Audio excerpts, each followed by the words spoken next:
told her to be simple. He ordered her not to draw attention. It was the biggest mistake of his life. Peter Moretti is the ruthless Don of New York, a man who controls everything and fears nothing. Yet for 2 years, he was blind to the one person who held his life together, his invisible secretary. He thought she was just a shadow in a gray suit, until the night she walked down the stairs in crimson silk, and the king of the underworld forgot how to breathe. In this story, you will meet Sarah Jenkins. She hides her beauty and her brilliance behind thick glasses and silence just to survive in the dangerous halls of the Mafia. And Peter Moretti, the cold boss who sees her as nothing more than office furniture. But when a multi-million-dollar deal is at stake and Peter needs a date at the last minute, Sarah decides it's time to stop hiding. What starts as a simple business dinner turns into a dangerous game of seduction, jealousy, and power. Peter is about to discover that the most dangerous woman in the room is the one he underestimated. Will the Don be able to keep his composure when he sees the real Sarah? If you love transformation stories and romances where the possessive boss falls hard, hit the like button right now. It really helps the channel grow. Subscribe and turn on notifications so you don't miss a second of this overwhelming tension. And I want to hear from you. Comment hidden gem down below if you think Peter is going to regret ignoring her for so long. Prepare your heart. Put on your headphones. The story begins now. Rain lashed against the bulletproof glass of the 30th floor, a rhythmic, muffled drumming that sounded like a countdown.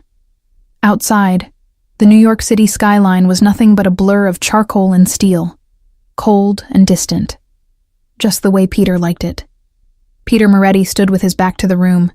His posture was military rigid. His reflection in the darkened window revealed the man the city feared. Broad shoulders straining the fabric of a bespoke Italian suit, a jaw set so tight a muscle ticked rhythmically in his cheek. He didn't need to turn around to know she had entered. He felt the shift in the air pressure. The subtle scent of stale coffee and filed paperwork drifted in. It wasn't the cloying smell of jasmine or expensive roses, like the women he usually took to bed and discarded before sunrise. It was the smell of order, of efficiency. Mr. Moretti. Her voice was soft, barely a whisper, yet firm enough to slice through the heavy silence. The files you requested on the Volkov family. Peter pivoted on his heels. His eyes, the color of polished steel, swept the room and landed on her. Sarah. She stood near the massive oak desk, clutching a black folder against her chest like a shield. Peter looked at her, but as always, he didn't see her. To him, Sarah wasn't a woman. She was an extension of the office. A vital tool, yes, but purely functional. She wore the same uniform she always did, a gray skirt that fell aggressively below her knees, hiding whatever curves might exist. A button-up blouse choked all the way to her neck, and that oversized beige cardigan that swallowed her frame, making her look 2 sizes bigger and 10 years older. And the glasses, those thick, black frames that covered half her face, hiding eyes Peter had never bothered to check the color of. "Leave it," he commanded, walking toward his leather chair. He didn't say thank you. Mafia dons didn't thank people for doing their jobs. Sarah obeyed. Her hands, small and pale, trembled imperceptibly as she placed the folder on the cold leather. He looks exhausted, Sarah thought, her heart squeezing painfully against her ribs. She noticed what no one else would dare to look long enough to see, the tension crinkling the corners of his eyes, the way he twisted the family signet ring on his pinky finger. A nervous tick he only had when death was knocking. "Dinner with Nikolai is confirmed for 8 p.m., Sarah said, checking her tablet, keeping her eyes lowered. She learned early on that looking directly at the sun could blind you. Miss Lavinia called 10 minutes ago. Peter froze with his whiskey glass halfway to his mouth. The amber liquid swayed dangerously. And she canceled. Sarah dropped the bomb with the gentleness of someone placing a feather on the floor. She said the atmosphere of your business dinners is bad for her complexion. A sharp clack echoed in the silence. Peter had slammed the glass down on the desk. The crystal didn't break, but the sound rang out like a gunshot. Damn her, he growled. His voice was a low rumble, a vibration Sarah felt in the pit of her stomach. Nikolai Volkov is a traditionalist animal. He sees a man unattended at a business dinner as a weak man, a man who can't even control his personal life. Peter ran a hand through his dark hair, ruining its perfect alignment. He paced the room, a caged predator. I need someone. Now. A date who doesn't ask questions, who knows how to keep her mouth shut and smile. He stopped, staring at the ceiling, calculating. Call the agency.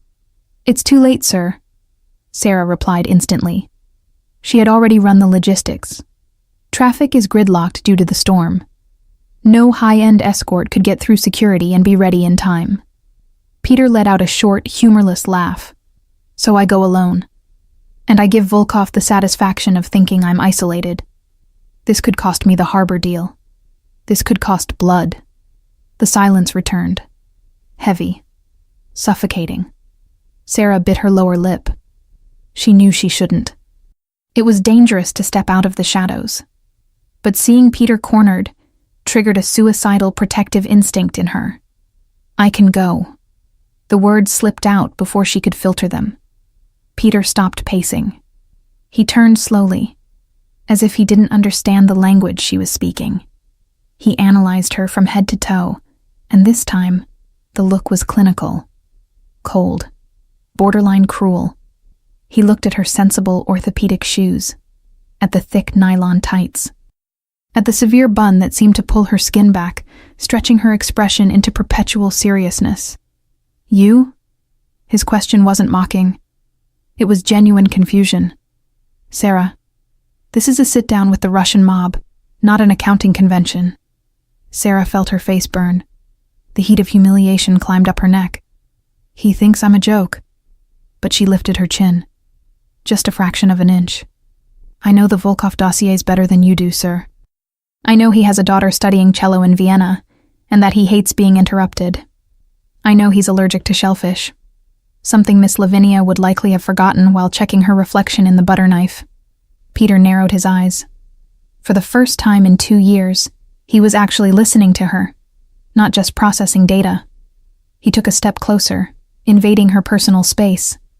His scent, sandalwood, expensive tobacco, and danger, enveloped her. Sarah held her breath, forcing her hands to stay limp at her sides, though they desperately wanted to adjust her glasses. You would be invisible, Peter murmured, more to himself than to her. He rubbed his chin, assessing. Volkov wouldn't look twice at you. He wouldn't see you as a threat or a distraction. The word stung more than a slap. Invisible, unattractive. Exactly, Sarah agreed, her voice tight, hiding the crack in her composure. I'm safe, Mr. Moretti. I'm just the secretary. Peter made the call. Pragmatism won. Fine. He checked the gold Rolex on his wrist. You have 2 hours. The car will pick you up at your apartment at 7:30. He was already turning back to his computer, mentally dismissing her. Transaction complete. Problem solved. Mr. Moretti? She called out, hesitating at the door. What is it now? Is there a dress code? Peter didn't even look up. It's a 5-star restaurant, Sarah. Just try not to look like you're about to organize their filing cabinet. Wear something black. Simple. Don't draw attention. I need you to be a shadow tonight. A shadow, she repeated, the word tasting like ash in her mouth. Understood. Sarah walked out and closed the heavy mahogany door. In the silent corridor, she leaned her back against the cold wall and exhaled a breath she didn't realize she'd been holding. Her legs were shaking. Not from fear of Volkov, but from being that close to him.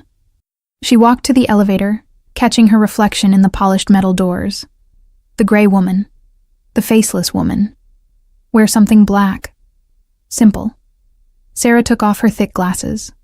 The world went blurry, but in the distorted reflection of the metal, she saw something Peter Moretti had never bothered to look for.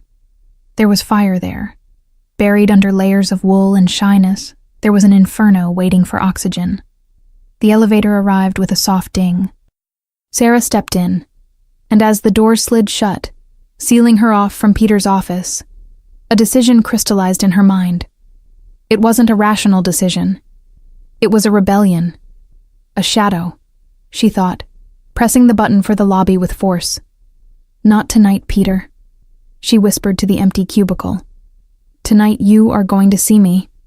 The elevator plummeted, carrying Sarah toward the rainy night, and toward the one boutique downtown she knew would still be open. The one where her cousin worked. The one where shadows didn't shop. The game was about to change, and the King of New York had absolutely no idea. The restaurant, Le Bernardin, smelled of old money, truffle oil, and quiet desperation. It was the kind of place where voices were never raised, but fortunes were lost over the clinking of crystal glasses. Peter sat at the corner table, the power seat. His back was to the wall, facing the entrance, a strategic necessity. Opposite him sat Nikolai Volkov. The Russian was a mountain of a man, squeezed into a tuxedo that cost more than most people's cars, yet he wore it with the grace of a bear in a ballet. He was tearing into a bread roll, crumbs scattering on the pristine white tablecloth. "You look lonely, Moretti," Volkov said, his voice a gravelly rumble, thick with an accent.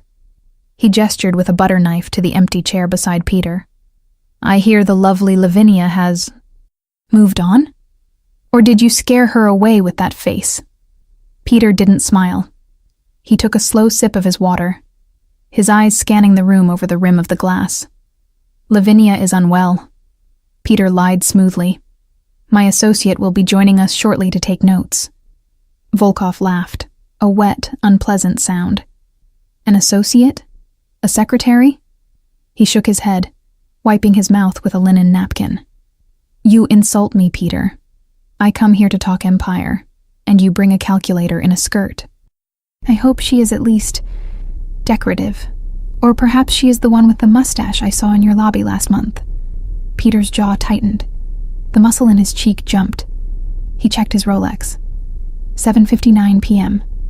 Where is she? He felt a spike of irritation. Sarah was never late.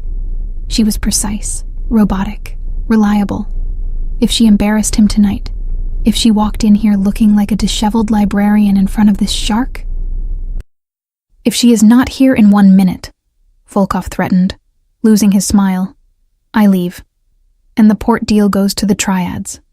Peter opened his mouth to stall, to weave another excuse, but the words died in his throat, because the room had gone quiet. It wasn't a sudden silence. It was a ripple effect. It started at the maitre d's station and rolled across the dining room like a wave. Forks paused mid-air. Conversations faltered. Heads turned one by one toward the grand staircase that led down into the dining area. Peter frowned. He followed the gaze of the room. At first, his brain refused to process the visual data. He was expecting gray. He was expecting a tight bun. He was expecting the shadow he had ordered. Instead, he saw a flame. A woman stood at the top of the stairs. She was wearing a dress the color of spilled wine, a deep, dangerous crimson. The fabric was silk, liquid, and unforgiving. It clung to every curve, draping over hips he didn't know existed, dipping low in the front to hint at softness, and leaving her arms entirely bare. But it wasn't just the dress. It was the hair. Gone was the severe prison of the bun. Her hair was a cascade of dark chocolate waves, tumbling over one shoulder, catching the warm light of the chandeliers. And the face. Peter felt a physical blow to his chest, as if someone had punched the air out of his lungs. Without the thick black frames of her glasses, her face was a revelation. Her cheekbones were high and sharp. Her lips painted a bold red that matched the silk. Her eyes... My God, Peter thought, his grip on the table edge turning his knuckles white. Her eyes are amber. She began to descend the stairs. Click, click, click. The sound of her heels on the marble steps was a metronome counting down the remaining sanity in the room. She didn't walk like a secretary carrying files. She walked with a slow, hypnotic sway, her chin held high, radiating a terrifying kind of confidence. Volkov, who had been busy picking his teeth, stopped. He turned around. His fork clattered onto his plate. Bozhe moi, the Russian whispered. Who is that? Peter stood up. He didn't decide to stand. His body simply reacted. A primal instinct to be on his feet when a creature like that entered his territory. Sarah reached the bottom of the stairs. She scanned the room, ignoring the dozens of men staring at her with open hunger. Her gaze locked onto Peter. For a second, just a heartbeat, he saw a flash of the shy girl he knew, a flicker of hesitation in those amber eyes. But she blinked, and it was gone. She walked straight to his table. The scent hit him before she did. No more dust and old paper. She smelled of wild vanilla and something spicy, something that made his mouth water. She stopped in front of him. The top of her head barely reached his chin, but in that moment, she felt 10 feet tall. "Good evening, Mr. Moretti," she said. Her voice was the same soft melody, but tonight, it had thorns. "I apologize for the delay. Traffic was... murder." Peter couldn't speak. His brain was misfiring. He looked at the empty chair, then back at her. He looked at the slit in her dress that went dangerously high up her thigh. "Sarah," he rasped. It was more of a question than a greeting. She offered him a small, challenging smile. "You seem surprised, sir. Is something wrong?" Peter recovered his senses slowly, like a computer rebooting after a crash. He remembered where he was. He remembered Volkov watching them like a wolf eyeing a lamb. He stepped closer to her, invading her space, his voice dropping to a dangerous whisper only she could hear. "I told you to wear black," he hissed, though there was no real heat in it. Only shock. "I told you to be simple." Sarah didn't flinch. She leaned in, so close her breath ghosted over his ear. "I couldn't find anything simple, Peter," she whispered back, dropping the Mr. Moretti for the first time in history. "And shadows don't survive in the dark. They need light." She pulled back and turned her attention to the Russian, extending a slender hand.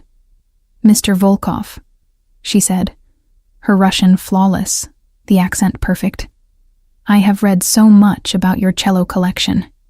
It is an honor." Volkov looked as if he had been struck by lightning. He scrambled to his feet, knocking his napkin to the floor, and took her hand. He didn't shake it. He brought it to his lips, his eyes lingering on her bare shoulder. "The honor is mine, Krasavitsa," Volkov purred, holding her hand a second too long. Peter did not tell me he was hiding a goddess in his empire. Peter felt a cold, sharp spike of something he hadn't felt in years. It wasn't fear. It wasn't anxiety. It was possession. He watched Volkov's lips brush Sarah's skin, and a red haze clouded his vision. The logical, pragmatic businessman vanished. In his place stood a man who suddenly wanted to break every finger on the Russian's hand. Peter moved. He stepped smoothly between them, breaking the contact. His hand went to the small of Sarah's back. He expected fabric. He found skin. The dress was backless. His calloused palm made contact with her warm, bare skin, and a jolt of electricity shot up his arm, settling heavily in his groin.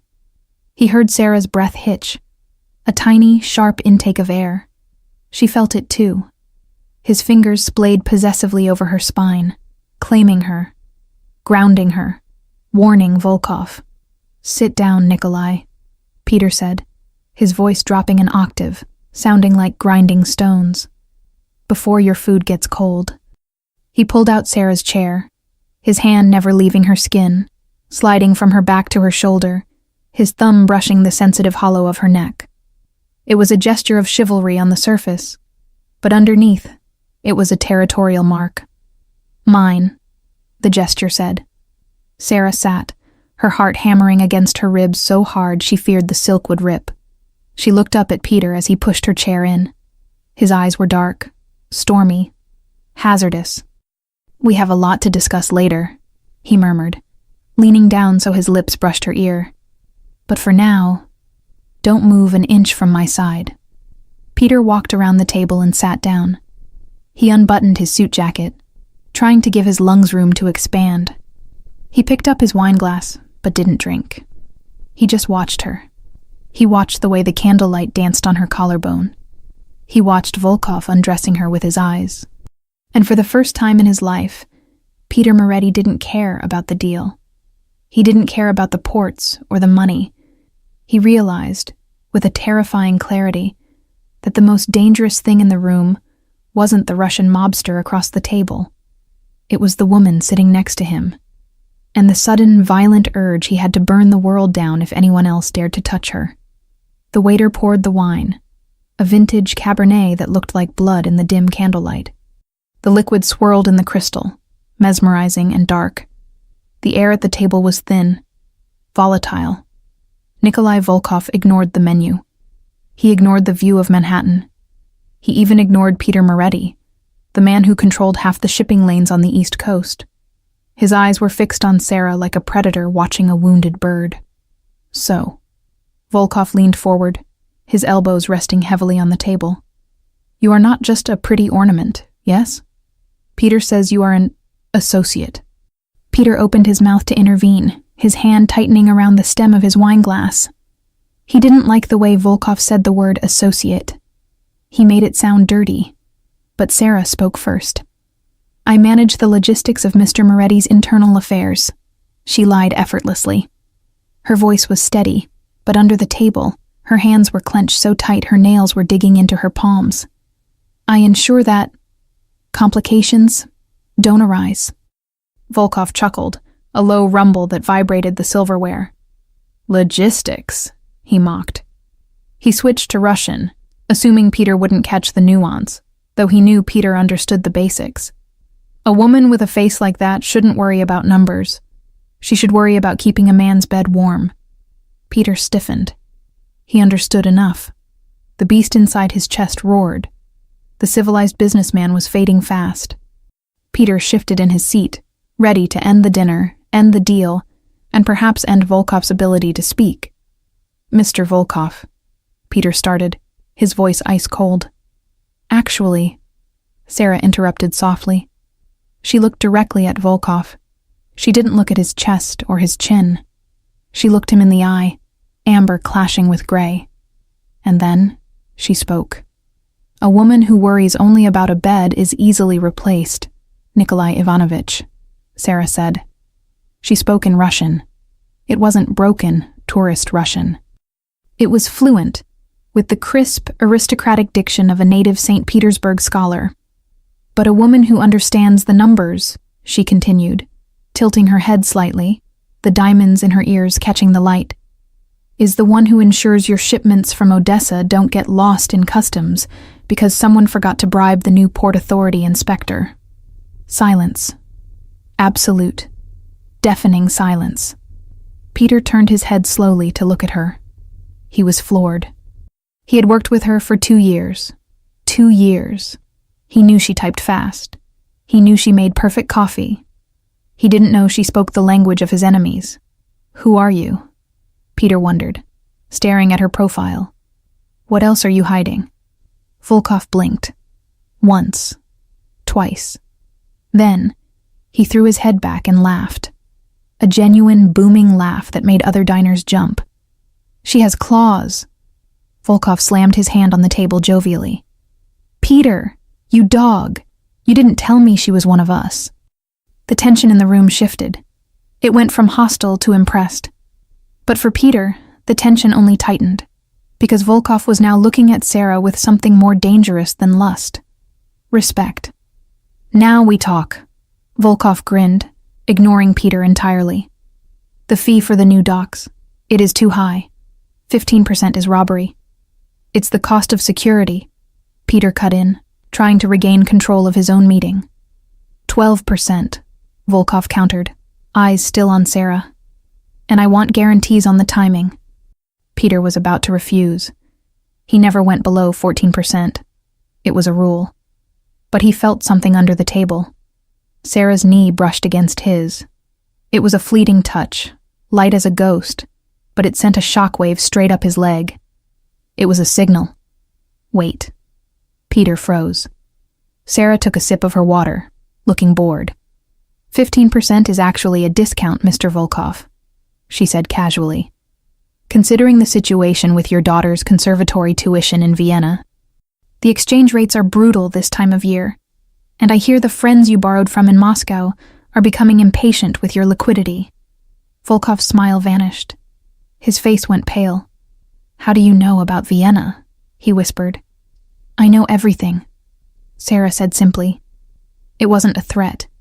It was a statement of fact. "Peter knows everything. That is why you pay 15%. You aren't paying for Docs Nikolai. You are paying for peace of mind." She turned to Peter, her expression unreadable, playing the role of the submissive secretary perfectly, handing the power back to him. "Isn't that right, sir?" Peter stared at her. He was awestruck. She had just checkmated a Russian mob boss using information he had ignored in a file 3 days ago. He cleared his throat. "That is correct," Peter said, his voice dropping to a low, dangerous register. He moved his hand under the table. He didn't think about it. He just needed to touch her, to make sure she was real, to thank her, to claim her. His large, warm hand landed on her thigh, high up, where the silk of her dress parted. Sarah stopped breathing. His skin was rough against the smoothness of her leg.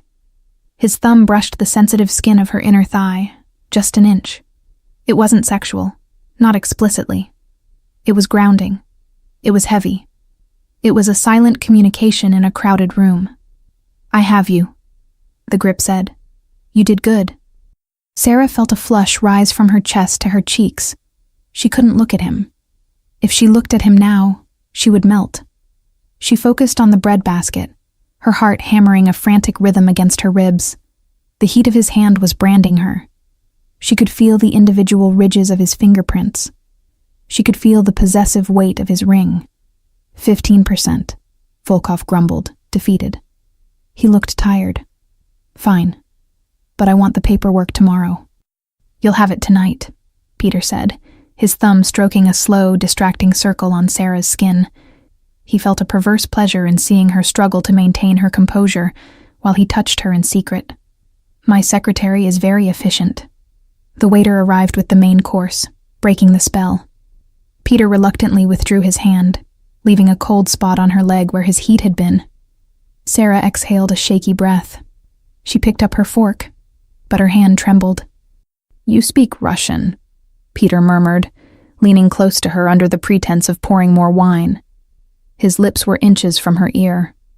"My grandmother was Ukrainian," she whispered back, staring at her plate. "I learned it to read her letters.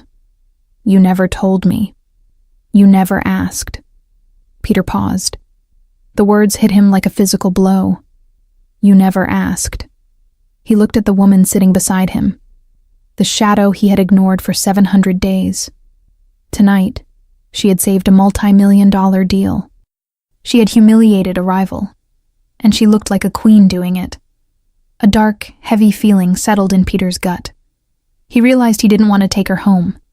He didn't want to drop her off at her apartment and go back to being her boss. He wanted to know her. "Eat," Peter commanded softly, placing a choice cut of steak on her plate. It was a small gesture, but for a man like him, it was intimacy. "You'll need the energy." "Why?" Sarah dared to look at him. Peter's eyes darkened. The steel turned to molten lead. "Because the night isn't over, Sarah, and I'm done with secrets." The cold night air hit them the moment the valet opened the heavy oak doors of the restaurant. The storm had worsened. Rain fell in sheets, blurring the neon lights of the city into streaks of abstract color. Peter didn't wait for the umbrella. He shrugged off his tuxedo jacket in one fluid motion and draped it over Sarah's shoulders. The silk lining was still warm from his body heat. It was heavy, smelling of him, cedar, rain, and power. It swallowed her small frame, the sleeves hanging past her hands. "Get in," he instructed, guiding her by the small of her back toward the waiting black Lincoln. His touch was firm, protective. He shielded her from the wind with his own body until she slid onto the leather seat. He climbed in after her. The heavy door closed with a solid, final thud, sealing them inside. The silence in the car was instantaneous. The roar of the city was replaced by the hum of the engine and the rhythmic swish-swish of the wipers. Sarah sank back into the leather, the adrenaline of the dinner suddenly evaporating, leaving her trembling. Her hands, resting on her lap, shook. She pulled Peter's jacket tighter around herself, burying her nose slightly in the collar. Peter sat opposite her, not beside her. He was watching her. He pressed a button on the armrest. The privacy partition, a black glass wall, slid up slowly, separating them from the driver. Now, they were truly alone. "You're shaking," Peter said. His voice was rough, stripping away the polite veneer he had worn in the restaurant. "It's the cold," Sarah lied. "It's not the cold." Peter leaned forward, resting his elbows on his knees. The space between them shrank. In the dim blue ambient light of the limousine, his eyes looked black. 2 years, Sarah," he said, the words heavy. "For 730 days, I walked past your desk. I looked at you, and I saw nothing." He reached out. Sarah's breath hitched, but she didn't pull away. His hand didn't go to her leg this time. It went to her face. His knuckles grazed her cheekbone, a touch so light it was almost painful. He traced the line of her jaw, as if he were memorizing a map he had lost. "Why?" he asked. "Why the gray suits? Why the glasses that hide half your face? Why pretend to be a ghost?" Sarah looked at him. She saw the confusion in his eyes, but also the hurt. The King of New York didn't like being fooled. "Because of this," she whispered, her voice trembling. "This? The way Volkov looked at me tonight," she said, finding her courage. "The way the waiter looked at me. The way you are looking at me right now." Peter froze. His hand paused on her chin. "I wanted a job, Peter," she confessed, her voice gaining strength. "I wanted to be respected for my mind. In your world, in the Mafia, women are currency. They are trophies, or they are targets." She looked down at her hands. "If I had walked into your office 2 years ago looking like this," she gestured to the red dress, "you wouldn't have hired a secretary. You would have hired a mistress. Or you wouldn't have hired me at all because I would be a distraction." Peter stayed silent. The truth of her words hung in the air between them, sharp and undeniable. He knew she was right. He remembered the women he usually hired. He remembered how he dismissed them when they became complicated. "So you hid," Peter murmured. "You made yourself invisible to survive." "I made myself invisible to be valued," she corrected. "And it worked. You trust me with the accounts. You trust me with the schedules. You trust me with your life." "I trusted a shadow," Peter said intensely. "I didn't know the woman." He moved then. He shifted from the opposite seat to the bench beside her. The leather creaked under his weight. Suddenly, he was everywhere. His thigh pressed against hers. His arm brushed the shoulder of the jacket she was wearing. His jacket. "The game is over, Sarah," he said low, his voice vibrating in the small space. "You can't go back in the box. You can't put the glasses back on and pretend this fire doesn't exist." He reached for her hand, the one that was still trembling. He unfolded her clenched fingers one by one, interlacing his large hand with hers. Palm to palm. No barriers. "I don't want the secretary anymore," he admitted, the confession costing him his pride. "I want the woman who speaks Russian. I want the woman who brought a mob boss to his knees with a sentence." Sarah turned to face him. Their faces were inches apart. She could see the flecks of gold in his steel-gray eyes. She could smell the whiskey on his breath. "That woman is dangerous, Peter," she warned softly. "She complicates things." Peter's gaze dropped to her lips, then back to her eyes. The tension in the car was thick enough to choke on. The air was charged with static electricity, waiting for a spark. "I like danger," he whispered. He leaned in. Sarah's heart hammered a frantic rhythm against her ribs. She thought he was going to kiss her. Her eyes fluttered shut, her body leaning instinctively toward his heat. But he didn't kiss her lips. He leaned past her face and pressed his lips to the sensitive spot just below her ear, right where her pulse was jumping like a trapped bird. It wasn't a sexual assault, it was a reverence. A slow, deliberate inhale of her scent. "Wear the dress," he murmured against her skin, causing a shiver to cascade down her spine. "Burn the gray suits. Tomorrow, when you walk into my office, I want to see you." He pulled back, just enough to look her in the eye again. "And Sarah?" "Yes?" She breathed, her voice barely audible. "If anyone else looks at you the way Volkov did tonight." Peter's face hardened, the ruthless dawn returning for a split second. "I will remove their eyes." The car slowed down. They had arrived. But in the back seat of the Lincoln, something had fundamentally shifted. The line between boss and employee hadn't just been crossed. It had been erased. Peter squeezed her hand one last time before letting go. "Go inside," he said, his voice hoarse. "Lock the door. I'll see you at 8 a.m. Sarah nodded, dazed. She opened the door and stepped out into the rain, still wearing his jacket. As the car drove away, disappearing into the wet New York night, Sarah touched her neck where his lips had been. It still burned. She realized then that the simple life was over. She had walked into the lion's den, and the lion had decided he was never letting her go. Tuesday morning at Moretti Enterprises usually sounded like a hive of drones. Phones ringing, printers humming, the low murmur of terrified employees trying to look busy. But at 8 a.m. sharp, the lobby of the obsidian glass tower went silent. Sarah pushed through the revolving doors. She wasn't wearing the red dress. That was for the night. But she certainly wasn't wearing the gray armor of the invisible secretary. She wore a pencil skirt the color of deep navy, tailored to hug her waist and hips with military precision. A cream silk blouse tucked in softened the look, but the top 2 buttons were undone, just enough to hint at the neck Peter had kissed the night before. Her hair was not in a bun. It was blow-dried straight, falling like a curtain of dark silk down her back. And her face, without the glasses, her amber eyes seemed to catch every photon of light in the room. Click, click, click. The sound of her heels on the polished granite was sharp, deliberate.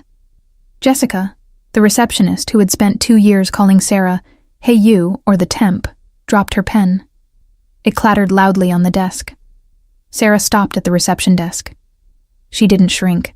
She didn't apologize for taking up space. "Good morning, Jessica," Sarah said, her voice cool and clear. "Please have maintenance fix the flicker in elevator 3. It's annoying, Mr. Moretti." Jessica blinked, her mouth slightly open. She looked at Sarah as if a stranger had just walked in and spoken with Sarah's voice. "Sarah?" Jessica stammered. "Is that you?" Sarah adjusted the strap of her leather bag on her shoulder. A small, knowing smile played on her lips. "Yes, it's me." She didn't wait for a compliment. She walked toward the private elevators, feeling the weight of 50 pairs of eyes on her back. The security guard, a stoic man named Miller, who usually just nodded, actually stood up and held the elevator button for her. "Ms. Jenkins," Miller said, tipping his cap. "You look different today." "Thank you, Miller. I feel different." As the elevator doors closed, cutting off the stairs of the lobby, Sarah leaned her head back against the mirrored wall. Her heart was racing. "I did it," she thought. "I walked in." But the real test wasn't the lobby. The real test was the 30th floor. The elevator climbed. 10, 20, 30. Ding. The doors slid open. Sarah stepped out into the hush of the executive suite. Usually at this hour, Peter would be in his office, door closed, barking orders into a headset. But today, the door to the CEO's office was wide open. And Peter wasn't inside. He was sitting on the edge of her desk. Peter Moretti, the Don of New York, was perched casually on her humble wooden desk, his long legs stretched out, ankles crossed. He was holding 2 cups of coffee. He looked up as she exited the elevator. The air in the room instantly became heavier, charged. Peter didn't smile. He stared. His gaze started at her heels, traveled up the navy skirt, lingered on the silk blouse, and finally locked onto her eyes. He stood up slowly, stalking toward her. "You're late," he said. Sarah checked the clock on the wall. "It's 8:02, sir." "Exactly," Peter murmured, stopping just a foot away from her. "I've been waiting for 2 minutes." He extended one of the cups to her. "Hazelnut latte. Skim milk. 2 sugars." Sarah stared at the cup. For 2 years she had brought him coffee. Black. Bitter. Every single morning. He had never once asked her what she drank. "How did you know?" she asked, her voice barely a whisper. "I checked the trash," Peter admitted, zero shame in his voice. "I saw the cups you used to throw away. I pay attention now, Sarah." He stepped closer. The office was open. Anyone could walk out of the elevators. But Peter created a private world just by standing near her. "The skirt," he commented, his voice dropping to that rough timbre that made her knees weak. "It's an improvement. But I miss the dress." "The dress is for evening, Mr. Moretti," she replied, trying to maintain professional boundaries. "This is for business." "Is it?" Peter reached out. His hand hovered near her face, and for a second, Sarah thought he would touch her right there, in the middle of the hallway. Instead, he reached behind her ear and tucked a loose strand of hair back. His knuckles grazed the sensitive skin of her neck, the exact spot he had kissed in the car. The memory of his lips flashed through Sarah's mind like a lightning strike. Her breath hitched audibly. "You didn't wear the glasses," he noted, sounding satisfied. "I burned them," she quipped. A half-truth. They were in the trash can at home. "Good." Peter stepped back, breaking the bubble of intimacy, just as the phone on her desk began to ring. The spell was broken, but the energy remained. He turned to go back to his office, but stopped at the door. He didn't look back at her, speaking to the room at large. "Cancel my morning meeting, Sarah." "All of them, sir? Even the union representatives?" "All of them," Peter said. He turned his head slightly, giving her a profile view of that sharp, dangerous jawline. "I need to go over the Volkov contracts, and I need my associate inside the office with me to interpret the fine print." He emphasized the word associate. It wasn't an insult anymore. It was an invitation. "Bring your coffee," he added, "and close the door behind you." Peter walked into his office. Sarah stood there for a moment, clutching the warm paper cup. The hazelnut scent filled her nose, sweet, unlike the bitter coffee of the past. She looked at the ringing phone. She looked at the closed door of his office. Sarah Jenkins, the invisible secretary, would have answered the phone. She would have apologized. She would have stayed at her desk. The new Sarah let the phone ring. She took a sip of the coffee Peter had bought for her, smiled, and walked toward the lion's den. She closed the door behind her. The blinds were already drawn. The heavy oak door clicked shut, engaging the magnetic lock with a soft thud that echoed like a heartbeat in the silent room. Peter's office was a cavern of shadows. The blinds were drawn against the morning sun, slicing the light into thin, dusty strips that lay across the Persian rug. The air conditioner hummed a low, white noise, isolating them from the chaotic world outside. Sarah stood near the door, clutching her hazelnut latte. The warmth of the cup seeped into her cold fingers. "Sit," Peter said. It wasn't a command this time. It was an offer. He bypassed his massive, fortress-like desk, the symbol of his authority, and walked to the seating area in the corner. 2 leather armchairs facing a low mahogany coffee table. He loosened his tie, pulling the silk knot free, and undid the top button of his shirt. It was a small act of undressing. But to Sarah, who had only ever seen him buttoned up and armored, it felt incredibly intimate. She sat opposite him. The leather chair was soft, swallowing her. "The Volkov contract," Peter said, tossing the thick document onto the low table between them. "Read page 12, paragraph 4. Sarah set her coffee down. She leaned forward, her navy skirt shifting slightly. She could feel Peter's eyes on her. Not on the contract. On her. She picked up the papers. Her eyes scanned the legal jargon, the dense blocks of text designed to hide traps. "The liability clause," Sarah murmured, her brow furrowing in concentration. He wants you to assume responsibility for the cargo from the moment it leaves Odessa, not when it arrives in New York. Exactly. Peter rubbed his temples. He looked exhausted. The morning light catching the side of his face revealed fine lines of stress she had never noticed before. If the shipment gets seized by Interpol in international waters, I take the fall. He keeps the money. It's a trap, Sarah said, looking up. It's politics, Peter corrected. If I refuse, I look weak. If I accept, I take a risk. Sarah looked at the paper, then at Peter. She saw the man behind the title. She saw the Don, who was tired of playing chess with sharks. Change the jurisdiction, Sarah said suddenly. Peter paused, his hand halfway to his water glass. What? Paragraph 4? Line 2. Sarah pointed a manicured finger at the text.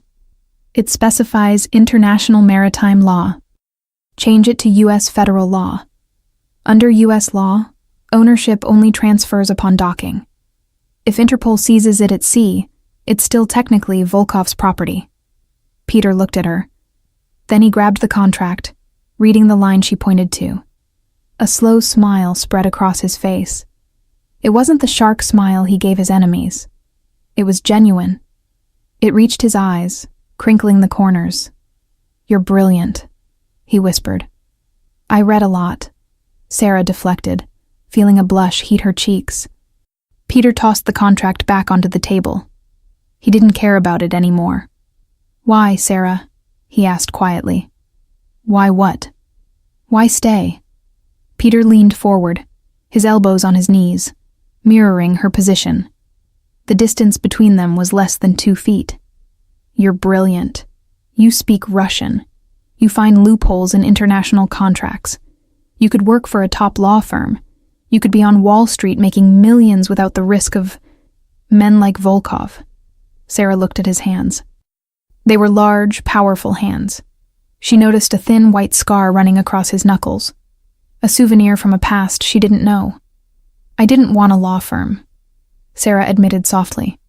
I wanted purpose. Purpose? Peter laughed darkly. My world is chaos, Sarah. It's violence dressed in expensive suits. There is no purpose here. Only survival. No. She shook her head, her amber eyes locking onto his steel ones. I see how you protect the neighborhood, Peter. I see the charities you fund anonymously. I see that you stopped the drug trade in the harbor last year, even though it cost you money. Peter went still. How do you know about the drugs? I told you, Sarah whispered. I manage the files. I see everything. I see you. She took a breath, risking everything. You act like a monster because the world expects a monster. But I know you're just a man holding up the sky so it doesn't fall on everyone else. The silence that followed was heavy, thick with unspoken emotion. Peter looked at her as if she had just stripped him naked. No one had ever accused him of being good. No one had ever looked past the violence to see the burden he carried. It's heavy, Peter whispered, his voice cracking slightly. The sky, it's heavy. He reached out. His hand covered hers on the table. His skin was warm, rough, real. Sometimes, he continued, his thumb tracing the veins on the back of her hand, I want to let it fall. I want to walk away. Why don't you? Sarah asked. Peter looked at her, his gaze intense, burning. Because I didn't have a reason to want to survive, he murmured. Until now. Sarah's breath caught in her throat. The foreshadowing in his words was terrifying and beautiful. Peter. He stood up abruptly, breaking the moment before it shattered them both. He walked to the window, peering through a crack in the blinds at the city below. You are dangerous, Sarah Jenkins, he said, his back to her. You see too much. Is that a reason to fire me? She asked, her voice trembling slightly. Peter turned around. His silhouette was framed by the sliver of light. No, he said firmly. It's a reason to keep you closer. He walked back to the desk and pressed the intercom button. Miller? Yes, Mr. Moretti? The guard's voice crackled. Move, Ms. Jenkins things, Peter ordered, his eyes never leaving Sarah's face. Move them where, sir? To the senior associate office on the 29th floor. No, Peter said. Move a desk into my office. Put it right here, in the corner. Sir? Miller sounded confused. In your personal office? You heard me. Peter released the button. Sarah stood up, her legs shaky. Peter, you can't, she protested weakly. People will talk. They'll say, let them talk. Peter cut her off. He walked over to her, stopping so close she had to tilt her head back to look at him. I'm done hiding you in the lobby. I want you where I can see you. He reached out, and with incredible gentleness, touched the collar of her silk blouse, his fingers lingering near her pulse. I want to see the fire, Sarah. Every single day. The phone on his desk rang, shrill and demanding. The outside world was trying to break in. Peter sighed, the moment fading, but the connection remained. Get to work, Associate Jenkins, he murmured, a playful edge returning to his voice. We have an empire to run. Sarah smiled, a real, confident smile. Yes, sir. As she picked up the contract, she knew one thing for certain. The walls of this office were no longer a cage. They were a cocoon. And whatever emerged from this room, it would change the city forever. 3 days had passed since Sarah's desk was moved into the inner sanctum. The office dynamic had shifted into a strange, rhythmic domesticity. The silence wasn't awkward anymore. It was companionable. The only sounds were the soft tap-tap-tap of Sarah's keyboard and the scratching of Peter's fountain pen on paper. It was 10 a.m. The sun was streaming in. Peter had stopped closing the blinds.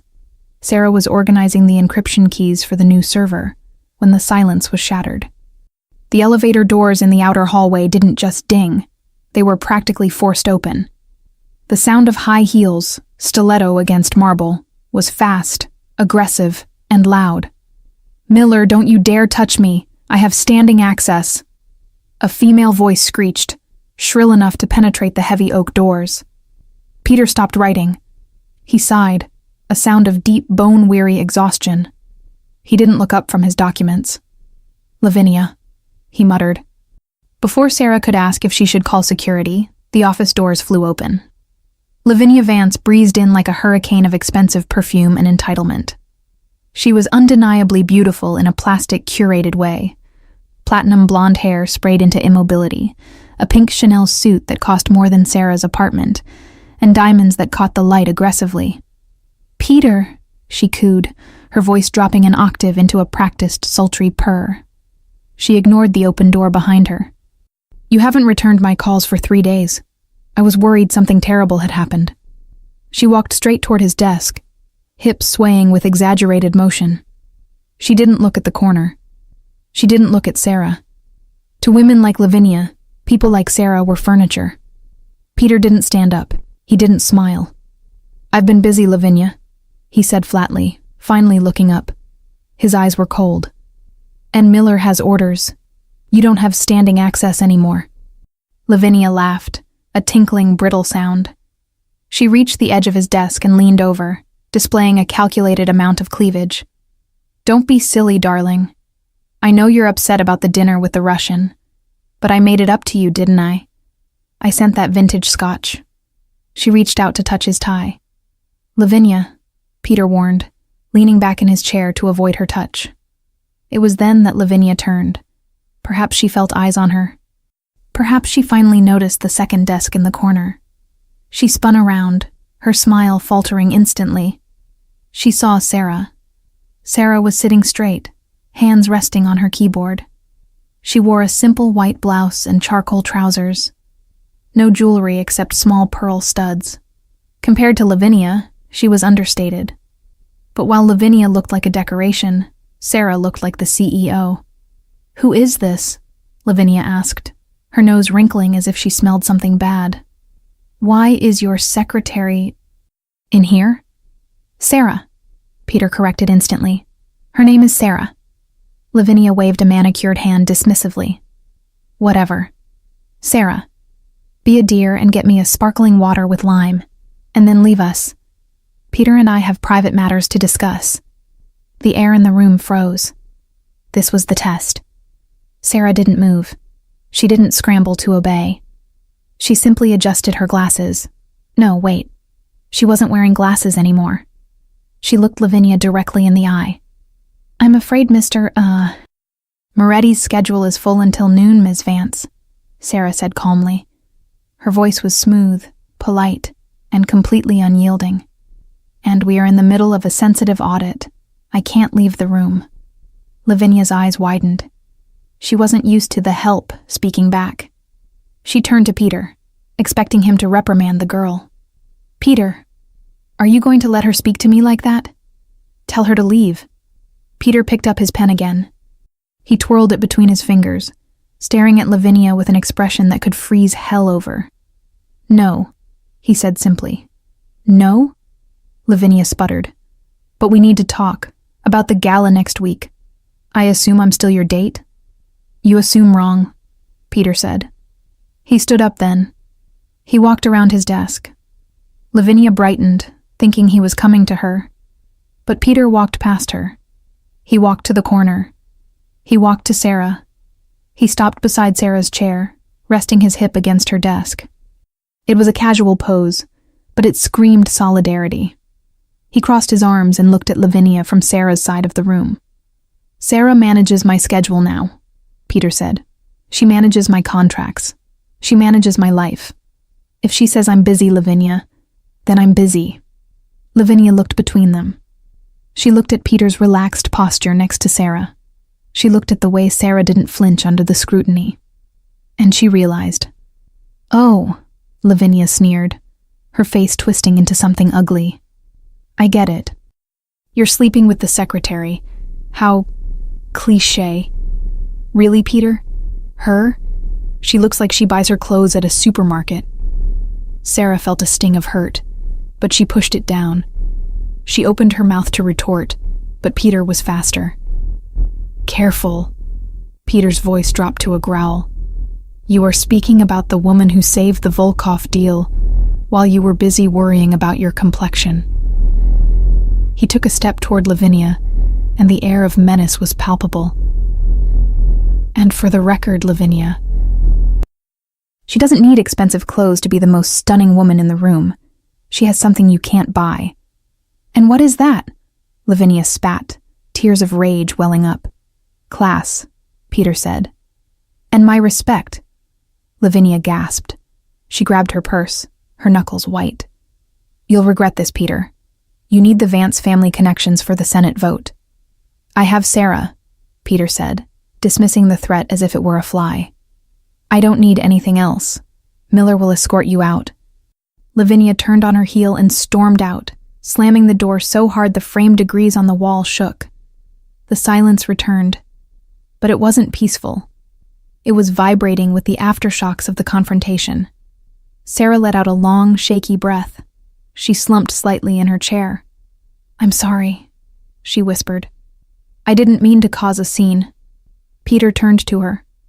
The anger vanished from his face, replaced by concern. He reached out and placed his hand over hers on the mouse pad. "You didn't cause it," he said firmly. "You ended it." He squeezed her hand. "Are you okay?" Sarah looked up at him. "She called me cliché." Peter chuckled, a low, warm sound. "Lavinia is a plastic flower, Sarah. She looks perfect from a distance, but up close there's no life. No scent. No soul." He leaned down, his face close to hers. "You are real. You are messy and brilliant and stubborn." He brushed a strand of hair from her forehead. "I prefer real." Sarah felt her heart skip a beat. "The Senate vote she mentioned," Sarah said, her mind instantly going back to work to hide her emotions. "Is that a problem?" Peter shook his head, looking at her with wonder. "Only you would worry about politics 2 minutes after being insulted," he murmured. "Don't worry about the Senate. We'll handle it. Together." He straightened up, walking back to his desk, but the energy in the room had changed again. The ex was gone. The past was closed. Peter sat down and looked at Sarah across the room. "By the way, he said, picking up his pen. Yes, sir?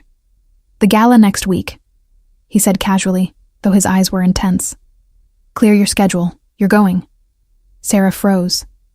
As your secretary? Peter looked at her, a smirk playing on his lips. No, as my date. And Sarah? Yes? Wear the red dress. The flashbulbs were blinding. As the black limousine pulled up to the curb of the Metropolitan Museum of Art, the sidewalk was a chaotic sea of paparazzi. They were hungry wolves screaming names, desperate for a picture of New York's elite. Inside the car, Sarah took a deep breath. Her hands were trembling slightly in her lap. Ready? Peter asked. He looked devastating. He was wearing a black tuxedo, tailored to perfection, with a velvet bow tie that softened the hard edges of his jaw. He looked like a prince from a dark fairy tale. I feel like I'm walking to the guillotine, Sarah admitted, smoothing the silk of her dress. It was the dress, the crimson silk from the dinner with Volkov. But tonight, she wore it with something else. Around her neck sat a diamond necklace, a delicate chain with a single, blood-red ruby teardrop. It was my mother's. Peter had told her when he clasped it around her neck back at the office. Protection. Peter reached out and took her hand. His grip was firm, anchoring her. Let them look, Peter said, his voice low and fierce. You are not a victim, Sarah. You are the queen on the chessboard. Chin up. The chauffeur opened the door. The noise hit them like a physical wave. Mr. Moretti, over here. Who is she? Is that the new fiancé? Look at the dress. Peter stepped out first. He buttoned his jacket, scanned the crowd with a predator's gaze, and then turned to offer his hand to Sarah. When she emerged, the red silk flowing around her legs like liquid fire, a hush fell over the immediate crowd before the cameras went into a frenzy. Click, click, click, click. The sound was like 1,000 insects. Peter didn't rush. He placed his hand on the small of her back, possessive, protective, and guided her up the massive stone steps. He didn't smile at the cameras. He only looked at her. Just breathe, he whispered in her ear. Look at me. Ignore the rest. They entered the great hall. The gala was a masterpiece of excess. High ceilings, towering arrangements of white orchids, and a live orchestra playing a sweeping waltz. The room was filled with senators, CEOs, and rival mob bosses pretending to be legitimate businessmen. As Peter and Sarah walked in, heads turned. Champagne flutes paused mid-sip. The invisible secretary was gone. In her place stood a woman who commanded the room simply by standing next to the king. Moretti, a voice slithered from the left. It was Senator Vance, Lavinia's father. A small, round man with a smile that didn't reach his eyes. Senator? Peter nodded, his expression polite but cold.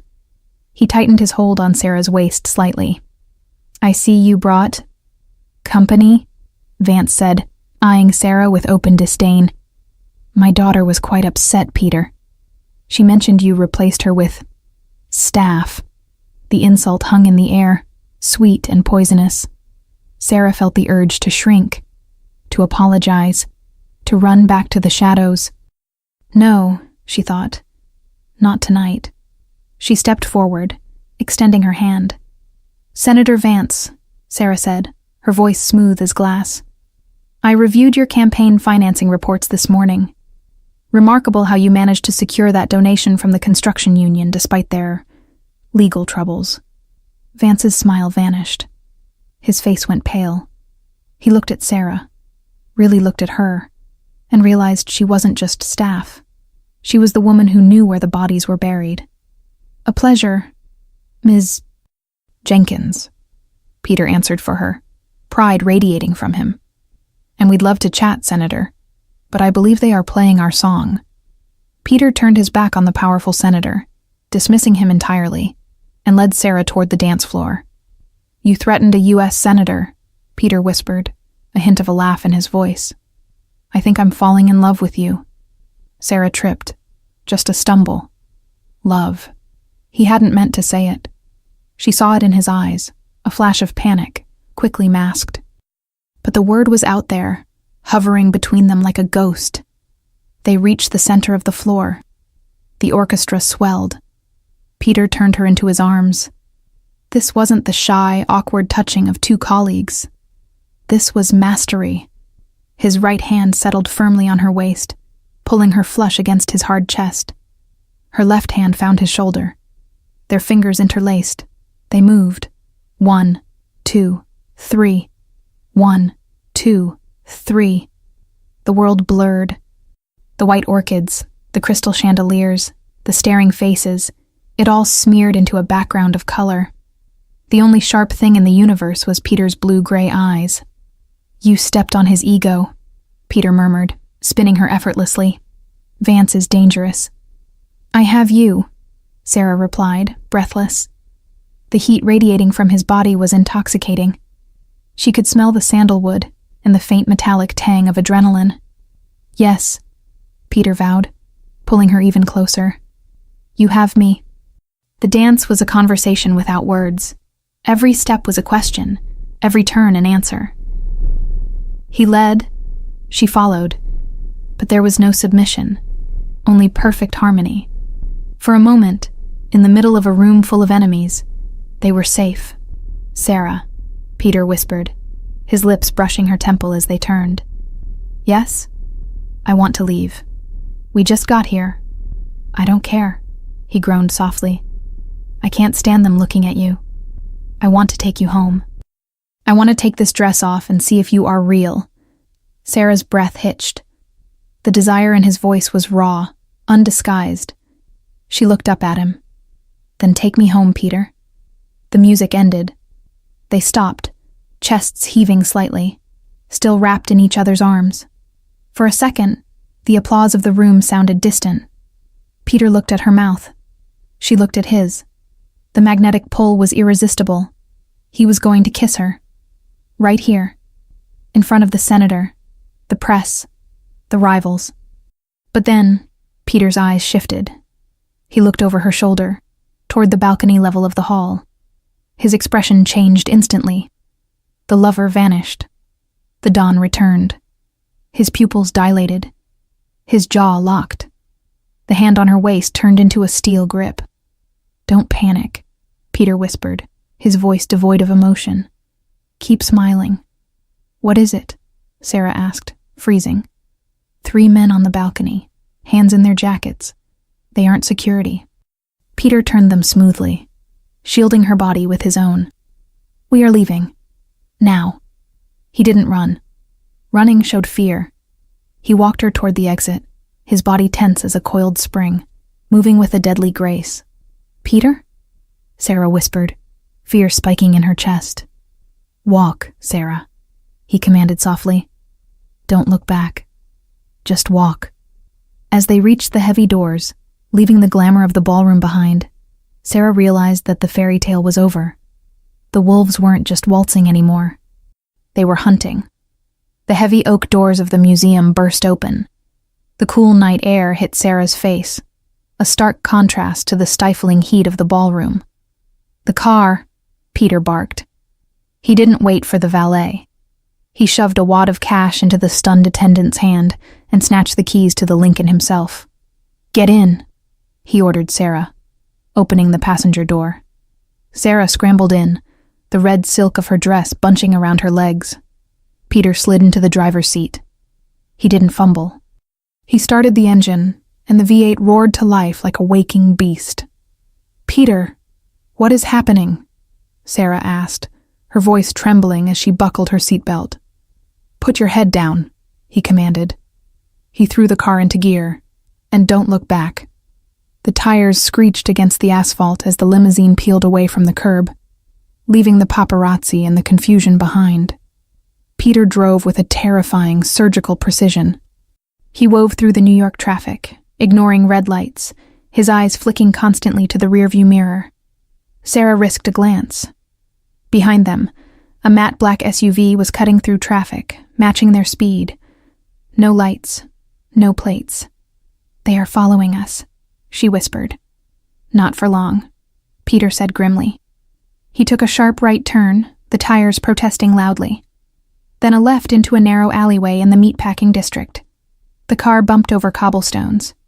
Peter killed the headlights. The world went pitch black. Sarah held her breath. The silence in the car was deafening. Her heart was hammering against her ribs like a trapped bird.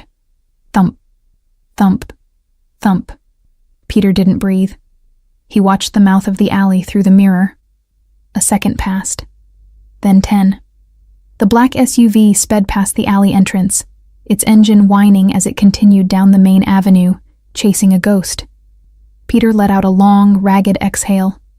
He slumped slightly against the leather seat, the tension draining from his shoulders. "We lost them," he murmured. He turned to look at Sarah. In the shadows, her eyes were wide, reflecting the distant streetlights. She looked terrified, but she wasn't crying. She was looking at him, waiting. "Where are we going?" she asked softly. "My apartment?" "No." Peter shook his head immediately. "They know where you live. It's the first place they'll look." "Then where?" Peter restarted the car, driving slowly now, blending into the shadows. The one place nobody knows about. 20 minutes later, they arrived at a nondescript industrial building in Brooklyn. It looked like an old warehouse.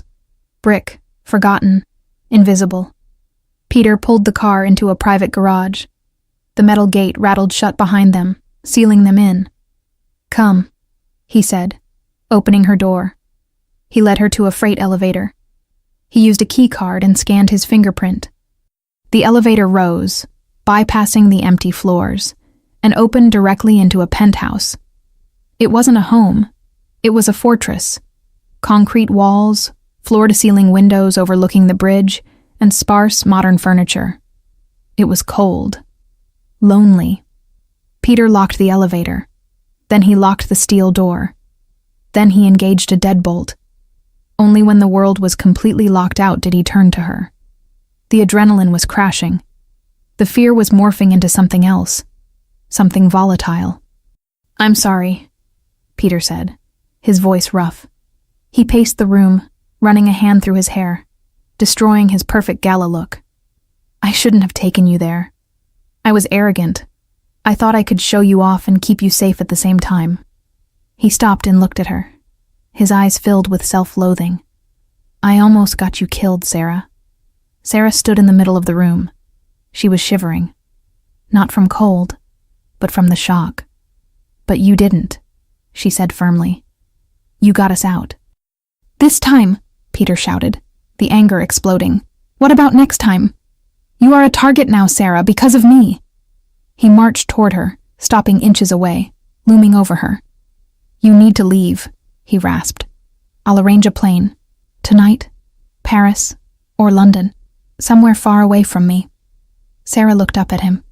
She saw the fear in his eyes. He wasn't afraid of the gunman. He was afraid of losing her. "No," she whispered. Peter froze. "What?" "No," she repeated, stepping closer, closing the gap. "I'm not going to Paris. I'm not going to London. Sarah, don't be stupid." "I'm not being stupid, Peter. I'm being loyal." She reached out and placed her hands on his chest. She could feel his heart pounding through the tuxedo shirt. It was racing as fast as hers. "I knew who you were when I took the job," she said softly. "I knew who you were when I put on this dress. I choose this. I choose you." The air in the room changed. The danger outside didn't matter anymore. The only thing that mattered was the heat radiating between them. Peter stared at her mouth. He looked defeated. He looked like a man who had fought a war against his own desires and lost. "You are going to be the death of me," he groaned. He didn't wait anymore. His hands crashed to her face, cupping her cheeks with a desperation that was almost painful. He tilted her head back, and he kissed her. It wasn't a gentle movie star kiss. It was in collision. It was hunger and relief and terror all wrapped into one. His lips were hard, demanding, claiming her breath, her space, her soul. Sarah gasped, opening to him, her hands tangling in his hair, pulling him closer. The kiss deepened, becoming a living thing. Peter groaned low in his throat, a sound of pure need. He walked her backward until her back hit the cold concrete wall. He pressed his body against hers, shielding her, surrounding her. For the first time, Sarah felt the full weight of the man, the power, the restraint he had been exercising for 2 years finally snapping. He pulled back, just an inch, both of them gasping for air. His forehead rested against hers. Their eyes were closed. "Tell me to stop," Peter whispered harshly against her lips. "Tell me to stop, Sarah, because I can't do it myself." Sarah opened her eyes. She looked at the man who had just saved her life. "Don't stop," she breathed. Peter didn't need to be told twice. He kissed her again, slower this time, deeper. His hand moved down her neck, over the ruby necklace, and rested on the silk of her waist. Outside, the city sirens wailed in the distance.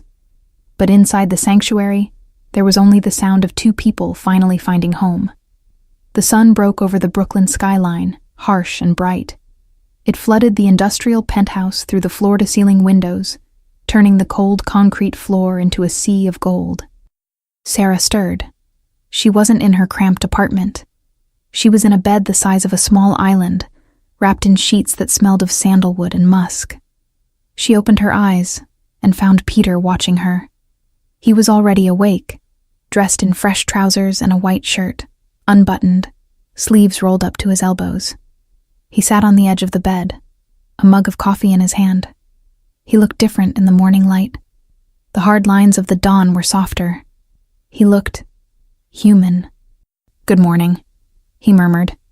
His voice was rough with sleep and something else, contentment. Sarah sat up, pulling the sheet against her chest. She remembered the night, the fear, the escape, the kiss that had shattered her world and put it back together. "Did you sleep?" she asked, reaching for the coffee he offered. "I didn't want to miss this," Peter replied, nodding at her. "Watching you wake up. It's better than the view." He reached out and brushed a strand of hair from her face. His touch was possessive, familiar. "We can't stay here forever, Peter," Sarah said softly, taking a sip. It was hazelnut. He had stalked it. Peter's expression hardened slightly. The real world crashed back in. "I know," he said. Miller called. The men at the gala were Vance's hired muscle. Private security contractors. Off the books. "Vance," Sarah sighed. "He's desperate. He's dead," Peter corrected coldly. "Politically, I mean. Or physically if he pushes me." He stood up and walked to the window, looking out at the city he ruled. "I'm going to end this today, Sarah. I'll meet with him. I'll make him understand that if he ever looks at you again, he won't have eyes to see." "No," Sarah said. She set the coffee on the nightstand and slipped out of bed. She was wearing one of Peter's dress shirts. It hung to her knees, swallowing her. But she had never felt more powerful. She walked across the room to where her purse lay on the table. "No guns, Peter," she said. "We don't need a war. Wars are messy. Wars hurt business." "He tried to hurt you," Peter argued, turning to face her. "I can't let that slide." "We won't let it slide," Sarah said calmly. She pulled a small silver USB drive from her purse. "We will bury him." Peter looked at the drive. "What is that?" Sarah smiled, a sharp, dangerous smile that she had learned from him. "When I audited the senator's campaign finances yesterday morning," she explained, tossing the USB drive to Peter. He caught it in midair. "I found a ghost account. $3 million funneled from the construction union directly into an offshore shell company registered in the Cayman Islands. A company owned by his wife." Peter stared at the drive. Then he looked at Sarah. "That's federal embezzlement," Peter whispered. "That's 20 years in prison.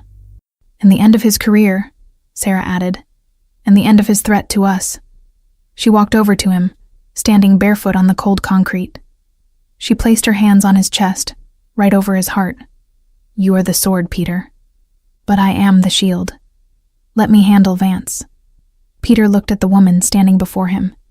He had spent his life thinking he needed to protect everyone. He had never imagined that someone could protect him.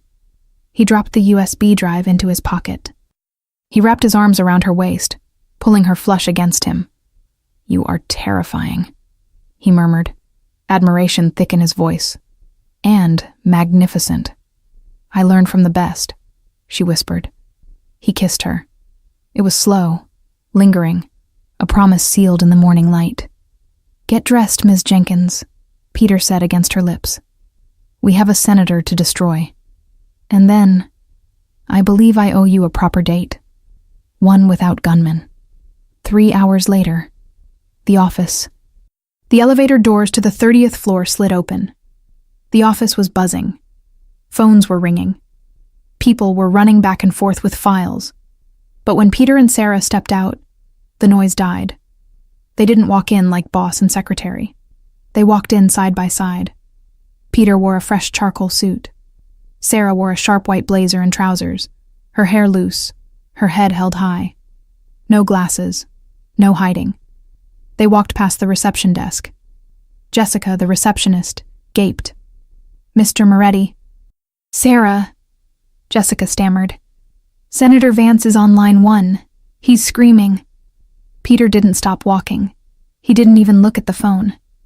"Tell the senator to check his email," Peter said calmly. "My associate just sent him a very interesting file. Tell him if he calls this office again, the file goes to the FBI." He didn't wait for a response. He opened the heavy double doors of his office and held one open for Sarah. She walked past him, brushing his arm. They entered the sanctuary. The sunlight was streaming in. The 2 desks were still there, his massive fortress and her smaller station in the corner. Sarah walked to her desk. She ran her hand over the wood. "I should get back to work," she said, though she didn't sit down. "The Volkov contracts still need to be filed." Peter walked to his desk, but he didn't sit either. He leaned against it, crossing his arms. "No," he said. Sarah looked up. "Sir, we need to make a change," Peter said. "I can't have my partner sitting in the corner." "Partner?" Sarah's breath hitched. "Miller!" Peter barked at the intercom. "Yes, Mr. Moretti?" "Get a moving crew up here. I want that desk gone." "Gone, sir?" "Yes, and order a new one. Mahogany, large, and place it right here." Peter pointed to the space next to his own desk. "Next to mine." There was a silence on the other end of the line. Then, a knowing tone. "Right away, sir." Peter looked at Sarah. The intensity in his eyes made her knees weak.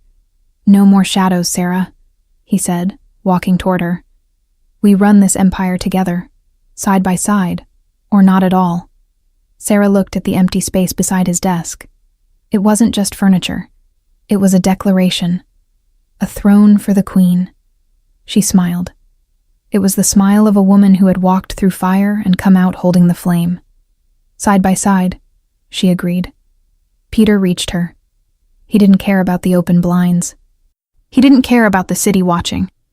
He took her face in his hands and kissed her.